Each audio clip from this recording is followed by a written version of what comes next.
Students, ये मेरा third video lecture है आईआईटी जैम मैथमेटिक्स 2022 के लिए, जो हमारा कोर्स चल रहा था कि 2022 तक हम आईआईटी का सारा सिलेबस अच्छे से कंप्लीट करेंगे विद असाइनमेंट। ये उसका थर्ड पार्ट है।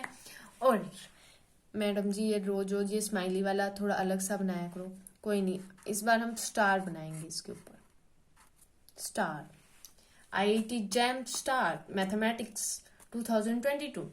तो हम अपना ये नेक्स्ट वीडियो लेक्चर स्टार्ट करते हैं एक प्यारी सी स्माइल के साथ। स्माइल स्माइल प्लीज, स्माइल करना बहुत इंपॉर्टेंट है लाइफ में।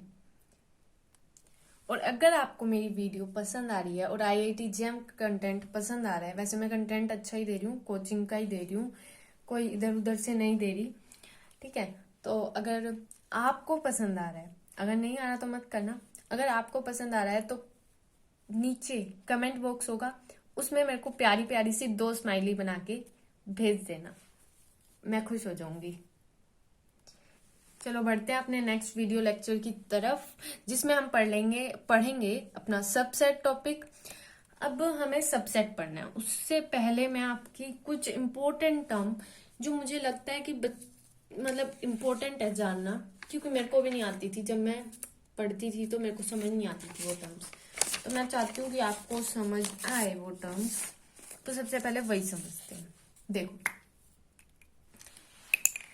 एक साइन होता है ये वाला, इस साइन का मतलब होता है देयर एग्जिस्ट।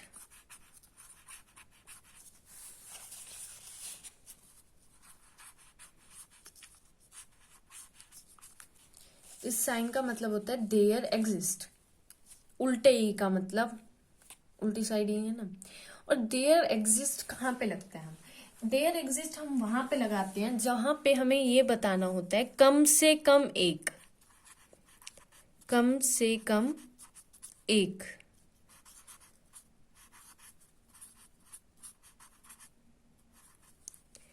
मैथ की कुछ लैंग्वेज होती है, बस उसे समझना इंपॉर्टेंट है। अगर वो समझ में आ गई तो प्योर पार्ट जो मैथ का है वो बहुत इंटरेस्टिंग है, ठीक है। तो देयर एग्जिस्ट मतलब कम से कम एक। आगे जब हम स्टेटमेंट में यूज करेंगे तो आपको समझ आएगा कि इसका मतलब कम से कम एक ही क्यों है, मतलब मैं क्यों कह रही हूँ कम से कम एक। देयर डज नॉट एग्जिस्ट का सिंबल है ये वाला, इसका मतलब होता है there does not exist.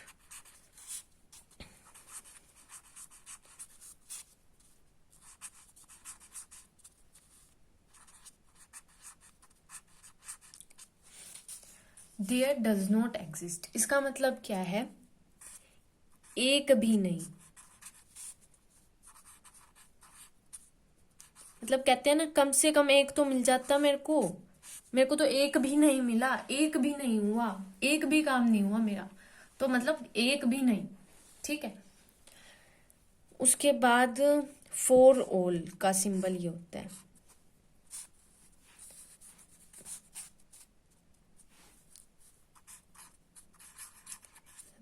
For all का सिंबल। फॉर ऑल मतलब सभी,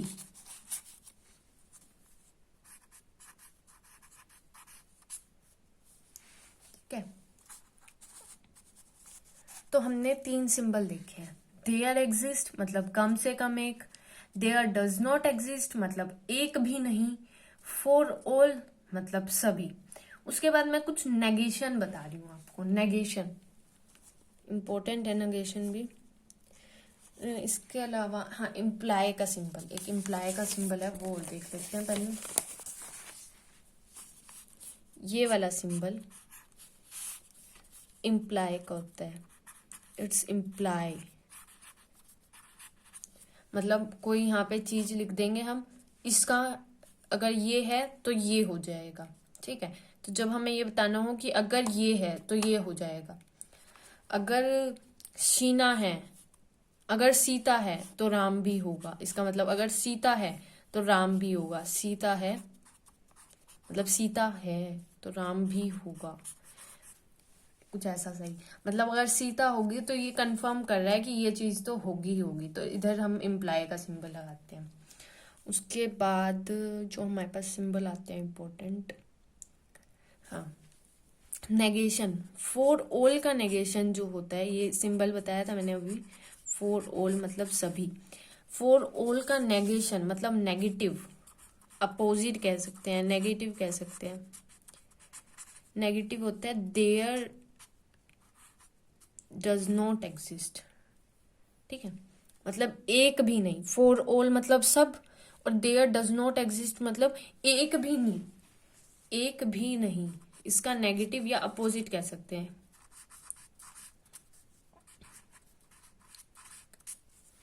ठीक है, और इसी तरह देयर डज नॉट एग्जिस्ट का, एक भी नहीं का नेगेशन क्या हो जाता है,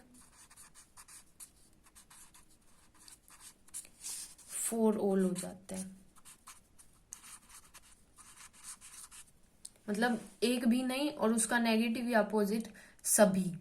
ठीक है, और कम से कम इसका मैंने आपको बता ही दिया, इसका कोई इतना नेगेशन, देयर एक, कम से कम एक, ये तो जब हम देखेंगे उसमें तभी समझ आएगा। हिंदी बेकार है, राइटिंग भी बेकार है, पर समझ लेना, तुम समझदार बच्चे हो। चलो जी, अब मैंने ये सारे सिंबल समझा दिए तो आराम से समझ आ जाएगा आपको। सबसेट की डेफिनेशन क्या होती है? Let A and B are sets, A और बी कोई भी सेट हो सकते हैं, कोई भी का मतलब ये दोनों इक्वल भी हो सकते हैं, और क्या पता ये दोनों इक्वल ना भी हो, मेरे कहने का मतलब ये भी है, कोई भी सेट होंगे, आर सेट्स, पर सेट्स होंगे, ए और बी दो सेट्स हैं। We say A is a subset of B, हम कहेंगे कि ए सबसेट है बी का, कब कहेंगे? इफ, कब कहेंगे? आगे डेफिनेशन है, A is a subset of B कहेंगे हम, कब कहेंगे? इफ, आगे ये डेफिनेशन को अगर ये सेटिस्फाई करे तो क्या है definition? If for all x belongs to A, मतलब जितने भी, सभी एक्स, मतलब एक्स क्या डिनोट कर रहा है? एलिमेंट या फिर मेंबर्स जो कि ए में है, आर्बिट्ररी ले रहे हैं हम कोई भी एक्स, तो इसका मतलब कोई भी एलिमेंट जो ए में है, तो फॉर ऑल, फॉर ऑल मतलब सभी, सभी मेंबर्स जो ए के हैं या फिर सभी एलिमेंट जो ए के हैं, वो जो ए में है, अगर वो ए में है तो वो इम्प्लाई कर दे, अगर सभी मेंबर जो ए में हैं वो इम्प्लाई कर दे। इम्प्लाई का मतलब मैंने आपको क्या बताया था? इम्प्लाई मतलब इसका जो, अगर ये है तो ये भी होगा, अगर ये है, फर्स्ट पार्ट है, तो ये भी पक्का होगा, अगर जितने भी मेंबर जो ए में हैं वो सब इम्प्लाई, ये इम्प्लाई कर दे कि वो बी में भी होगा, अगर ऐसा कुछ हो जाए, अगर ऐसा हो कि जो भी सभी ए के members, for all, for all तक सभी, सभी ए के मेंबर किस में आ जाए? बी में आ जाए, इम्प्लाई का सिंबल लग गया कि अगर ये होगा तो ये भी होगा, तो सभी member x belongs to B किस में आ जाए? बी में आ जाए, ए के सभी मेंबर बी में आ जाए, तो हम क्या कह देंगे? A is a subset of B. ध्यान से देखना, हम ये नहीं कह रहे कि अगर ये इसमें सारे मेंबर हो तो वो इसमें आ जाए, ये इम्प्लाई नहीं कर रहे हम, सिर्फ इस साइड का इम्प्लाई कर रहे हैं कि अगर ऐसा होगा तो ऐसा होगा, ऐसा होगा तो इसका मतलब ये ऐसा होगा, ये जरूरी नहीं है। अगर सारे मेंबर ए के वो बी में आ जाते हैं तो क्या हो जाता है? ए बी का सबसेट हो जाता है। इसका नेगेशन, या फिर हम कह सकते हैं दूसरी डेफिनेशन, नेगेटिव में क्या होगी? अगर हमें कोई भी एक्स ऐसा ना मिले ए में जो कि बी में ना हो, ध्यान से सुनना, यहाँ पे था कि सभी ए में जितने भी एलिमेंट है वो सारे बी में आने चाहिए। अब मैं क्या बोल रही हूँ कि ए में हमें कोई भी, कम से कम एक भी नहीं एक्स ऐसा मिले, कोई भी एलिमेंट ऐसा ना मिले जो कि बी में ना हो। यहाँ पे देखो, यहाँ पे बिलोंग टू का सिंबल था, यहाँ पे बिलोंग के ऊपर कट कर रखा है, तो इसका मतलब ना बिलोंग करे, ऐसा कोई भी मेंबर ए का नहीं होना चाहिए, ए में कोई भी ऐसा एलिमेंट नहीं होना चाहिए जो बी में बिलोंग ना करे, तो भी हम क्या कह देंगे?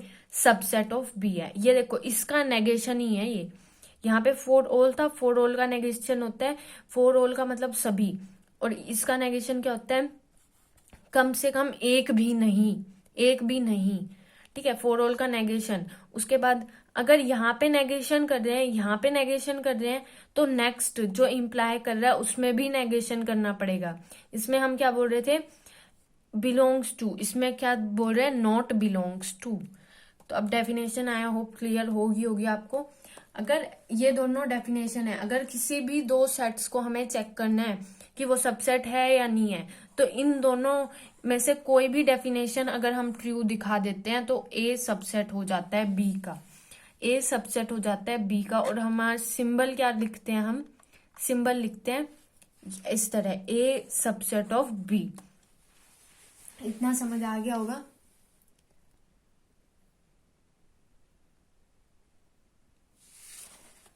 वी डिनोट इट बाय, मतलब ए अगर सबसेट है बी का, A is a subset of B, तो ए सबसेट का साइन ये होगा बी। अब देखो ए सबसेट, मैंने क्या कहा था, ए बी इक्वल भी हो सकते हैं और नॉट इक्वल भी हो सकते हैं। अगर ए जो है उसमें हमें, सॉरी बी जो है, बी में हमें एक भी ऐसा एलिमेंट मिल जाता है जो कि ए में नहीं है, तो इसका मतलब ए जो है वो प्रॉपर सबसेट है बी का। ध्यान से सुनना, अगर बी में हमें कोई भी एक ऐसा एलिमेंट मिल जाता है जो कि बी में नहीं है, हम कैसे कहते थे, छोटी क्लासेस में हम कैसे देखते थे, ए मान लो ए में है 1 2 और बी में क्या है 1 2 3, ठीक है, तो हम कहते थे ए सबसेट है बी का। ये तो नहीं कहते थे बी सबसेट है ए का, क्यों, क्योंकि बी में एक एक्स्ट्रा एलिमेंट है जो कि ए में नहीं है। ठीक है, तो और ए के सारे एलिमेंट बी में प्रेजेंट है, तो मतलब अगर बी में कोई एक ऐसा एलिमेंट मिल जाता है हमें जो कि ए में नहीं है, तो हम क्या कह देते हैं, ए जो है प्रॉपर सबसेट है बी का। ए प्रॉपर सबसेट है बी का, क्यों, क्योंकि ये इक्वल नहीं है, सिर्फ इक्वल जो सेट होते हैं उन्हीं को हम इम्प्रॉपर सबसेट बोलते हैं। ठीक है, if A is a subset of B, अगर ए सबसेट है बी का और देयर एग्जिस्ट, देयर एग्जिस्ट का मतलब क्या बताया था मैंने, कम से कम एक, कम से कम एक ऐसा एक्स हमें मिल जाता है बी में से, belongs to B, x belongs to x, यहाँ पे कोई भी एलिमेंट, कम से कम एक एलिमेंट बी का हमें ऐसा मिलना चाहिए, कम से कम एक एलिमेंट, एलिमेंट एक्स, यहाँ पे एलिमेंट को कम से कम एक एक्स हमें बी में ऐसा मिल जाए, x belongs to B, there exist का सिंबल होता है ये, सच दैट, इस तरह एक कम से कम ऐसा मिल जाए जो कि ए में ना हो, जो कि वो एक्स जो बी में होगा कम से कम एक ऐसा मिल जाए जो कि बी ए में ना हो, एक्स डजंट बिलोंग्स टू ए। यहाँ पे देखो यही तो चीज हो रही है, यहाँ पे 3 हमें मिल रहा है, सिर्फ यहाँ पे वर्डिंग हमने मैथमेटिक्स लैंग्वेज की फॉर्म में लिख दिया, बात वही है, यहाँ पे हमें 3 ऐसा मिल रहा है जो कि ए में नहीं है, इसीलिए हम ए को प्रॉपर सबसेट कहेंगे बी का। और यहाँ पे जो है हम मैथमेटिक्स की लैंग्वेज में लिखने हैं कि अगर कोई कम से कम एक ऐसा, देयर एग्जिस्ट का मतलब होता है कम से कम एक, there exist x belongs to B such that x doesn't belongs to B, कि एक्स ऐसा मिल जाए जो कि बी में तो हो ए में ना हो, तो हम ए को क्या कह देते हैं, प्रॉपर सबसेट है बी का। और इसे डिनोट कैसे करेंगे, जब भी मैं आपको पढ़ाऊंगी मैं ये सिंबल नहीं यूज करूंगी इसके लिए। हाँ आई नो कि बुकों में ये यूज किया होता है, लेकिन बड़ी बड़ी मैथमेटिक्स जब आप हायर क्लासेस में पढ़ोगे तो ये वाला सिंबल डिनोट करेंगे कि A is a subset of B. Proper subset के लिए हम क्या यूज करेंगे, प्रॉपर सबसेट दिखाना है हमें, प्रॉपर सबसेट दिखाना है, तो यहाँ पे इक्वल पे जो ये इक्वल नीचे सिंबल होगा उस पर कट मार देंगे। ठीक है, इसका मतलब ये सिंबल हमारा प्रॉपर सबसेट का होगा। और दूसरे क्या होते हैं, इम्प्रॉपर होते हैं। ये नोट नंबर 1 है जो हमने अभी पढ़ा है। उसके बाद हम नोट नंबर 2 पे आते हैं। We will not use notation, ये वाला नोटेशन हम यूज नहीं करेंगे, ये वाला सबसेट का नोटेशन हम यूज नहीं करेंगे, हम सिंपल में सबसेट बनाऊंगी। हाँ, बुक्स में ऐसे दिया होता है, लेकिन जब भी मैं जनरल यूज करूंगी वो, अगर मैं ये लिख रही हूँ तो आपको समझ जाना है कि ये वाला ही है। अगर मैं ये लिख रही हूँ तो ये वाला है, समझ जाना, ठीक है। तो इसका मतलब प्रॉपर इम्प्रॉपर दोनों इंक्लूड होते हैं इस वाले में, ठीक है। Include proper and improper both. अगर ए और बी, मैंने क्या कहा था, ए और बी कोई भी ऐसे सबसेट लेंगे हम, अगर ए और बी दोनों इक्वल है तो भी ए सबसेट होगा बी का। क्यों होगा? हमने इस डेफिनेशन पढ़ी थी, अगर एक्स बिलोंग करे ए में, उसमें कहीं ऐसा नहीं था कि ए बी अलग होने चाहिए। जो हमने डेफिनेशन पढ़ी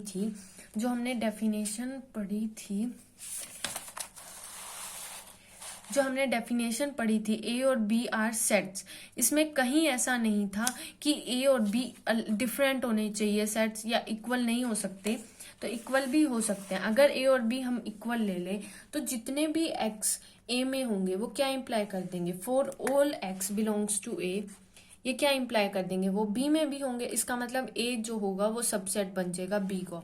और अगर सेट इक्वल होते हैं तो वो कौन सा होता है, इम्प्रॉपर सबसेट होता है।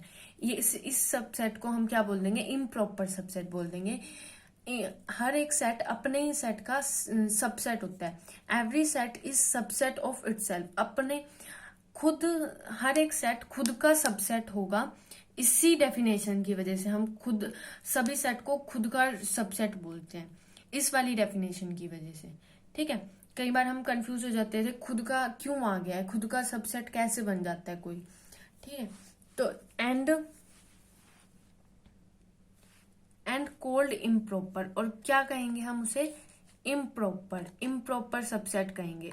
अगर दो सेट इक्वल है, एग्जांपल के तौर पे हम यहाँ पे ले लेते हैं,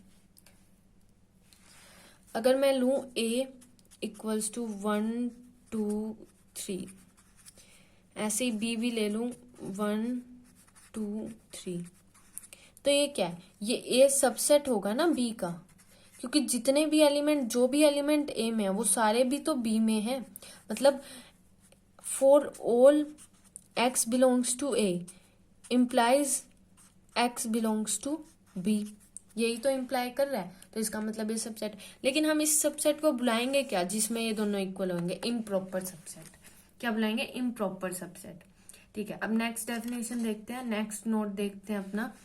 अगर नोट 4, अगर लेट कोई भी नॉन एम्प्टी एम्प्टी सेट है, कोई भी एम्प्टी सेट है। अब हम प्रूव करेंगे कि एम्प्टी सेट भी सबसेट होते हैं सभी सेट के। क्यों होते हैं? मैंने आपको 2 डेफिनेशन बताई थी सबसेट की। X is any set, x कोई भी सेट है, हम प्रूव करेंगे इस एक्स सेट का एम्प्टी सेट सबसेट होएगा। कैसे होएगा?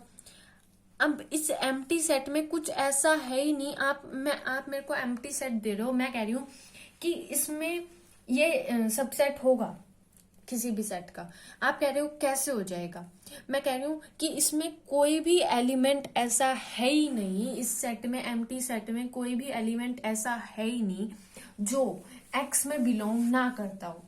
अगर कोई एलिमेंट है तो मेरे को दिखा दो, आप चेक करोगे, अब ये तो खाली है, इसमें तो कोई भी एलिमेंट ऐसा नहीं है जो कि इसमें तो बिलोंग करे, एम्प्टी सेट में तो बिलोंग करे, लेकिन वो एक्स में बिलोंग ना करे। मतलब there does not exist x belongs to A, मतलब कम से कम एक भी ऐसा एलिमेंट हमें नहीं मिल रहा है ए का। मतलब एम्प्टी सेट में कोई ऐसा एलिमेंट है ही नहीं जो कि एक्स में बिलोंग नहीं कर रहा। ये हमने सेकंड डेफिनेशन यूज करी है जो कि मैंने आपको बताई थी सबसेट प्रूव करने के लिए। इसीलिए फाई जो हो जाएगा, मतलब एम्प्टी सेट हमेशा सबसेट होता है हर सेट का, क्योंकि उसके अंदर कुछ होता ही नहीं है। ऐसा हमें एलिमेंट कोई मिलता ही नहीं है जो कि एक्स में प्रेजेंट ना हो, जो इसमें प्रेजेंट ना हो। तो हम बाय डेफिनेशन उसे ये नहीं कर सकते वो होगा ही नहीं। तो बाय डेफिनेशन तो वो बन रहा है ना सबसेट, तो इसीलिए। उसके बाद सिर्फ एक्स का ही प्रॉपर सबसेट होगा और सारे इम्प्रॉपर सबसेट होंगे। For any set x is only improper subset, rest x हमेशा एक्स एक्स का मतलब अगर हमें ए सेट दिया हुआ है, अगर कोई ए सेट दिया हुआ है 1 2 3 1 2 3, तो 1 ए खुद का सबसेट होगा, सिर्फ ए खुद का ही सबसेट होगा। कोई और जो सबसेट होगा इसका वो प्रॉपर सबसेट होगा, और जो ए का ही सबसेट होगा वो इम्प्रॉपर सबसेट होंगे। उसके अलावा सारे के सारे सबसेट को हम प्रॉपर सबसेट बोलेंगे। अब हम एक एग्जाम्पल करेंगे ताकि हमें सबसेट अच्छे से क्लियर हो जाए। आई होप सो अब तो आपको क्लियर हो ही गया होगा, और अगर नहीं हुआ क्लियर तो मेरे को कमेंट बॉक्स में बता देना। देखो एक्स कोई भी हमने सेट लिया 1 2 3, ये इसके एलिमेंट है, ठीक है।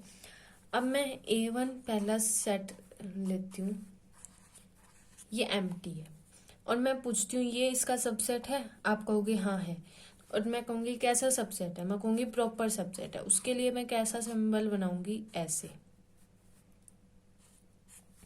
ठीक है। उसके बाद A2 मैं कोई सबसेट लेती हूँ इसका, मैं कोई ये वाला सेट इसका सबसेट है, आप कहोगे हाँ है, क्योंकि देखो यहाँ पे 1 है, यहाँ पे 1 है, तो मतलब ये इसका सबसेट है। मैं कहूंगी प्रॉपर है, आप कहोगे हाँ प्रॉपर है, तो प्रॉपर के लिए ऐसा सिंबल बनेगा। उसके बाद मैं कहूंगी A3 कोई भी सेट लूंगी, यह कहूंगी मैं 2, मैं कहूंगी ये सबसेट है इसका, आप कहोगे हाँ है, मैं कहूंगी कैसा है, आप कहोगे प्रॉपर है। आप कहोगे मैडम कैसे कैसे सवाल पूछ रहे हो, आसान आसान से, थोड़े मुश्किल भी पूछेंगे, ठीक है। 1 और 2 क्या है, मैं पूछूंगी ये इसका सबसेट है, आप कहोगे हाँ है, मैं पूछूंगी कैसा है, प्रॉपर है या इम्प्रॉपर है, आप कहोगे प्रॉपर है। तो मैं दोबारा ये वाला सिंबल यूज कर रही हूँ मैं प्रॉपर सेट के लिए, ध्यान रखना। अब मैं कोई और सेट ले लेती हूँ,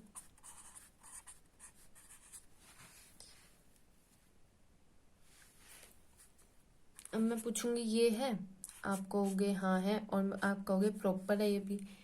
अच्छा मैं कहूंगी थोड़ा मुश्किल सा सवाल तो दूं मैं बच्चों को, मतलब जो भी फ्रेंड वगैरह मेरे देख रहे हैं, मित्रों को। ये है, आप थोड़े कंफ्यूज हो गए, मैडम ये तो प्रॉपर है, वहां पे देखो 1 2 3 और यहाँ पे भी देखो 1 2 3, इसका मतलब ये पूरा ही कंटेन कर रहे हैं इसमें, तो ये इसका मतलब प्रॉपर है। तो इसमें ये इक्वल टू का साइन मैं नहीं बनाऊंगी, ध्यान रखना। मैं यहाँ पे बहुत बार इक्वल टू का साइन नहीं बनाऊंगी, तब आपको ध्यान रखना है कि ये इसका प्रॉपर सबसेट है। बुक्स में बना होता है बट हम शॉर्टकट मारते हैं। तो मतलब ये क्या हो गए, यहां से लेकर यहां तक प्रॉपर, और ये एक क्या हो गया, इम्प्रॉपर।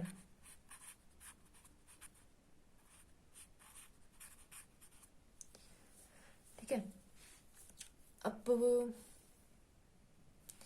अब ये क्वेश्चन आपके लिए है। मैंने एक सेट दिया है, ये एम्प्टी सेट है, इस सेट में एक एलिमेंट है ए। आपको मैंने बताया था एम्प्टी सेट जो है हर सेट का सबसेट होता है, तो एम्प्टी सेट इसका भी सबसेट होगा और इसका भी सबसेट होगा। अब आपने दोनों केसेस में ये बताना है किसमें ये प्रॉपर सबसेट है और किसमें ये इम्प्रॉपर सबसेट है।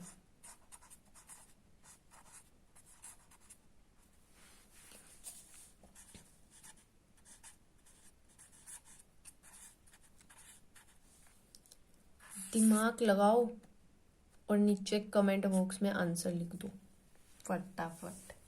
थैंक यू फॉर वॉचिंग, और अच्छा लगा हो तो कमेंट कर देना, लाइक कर देना। Thank you for watching again.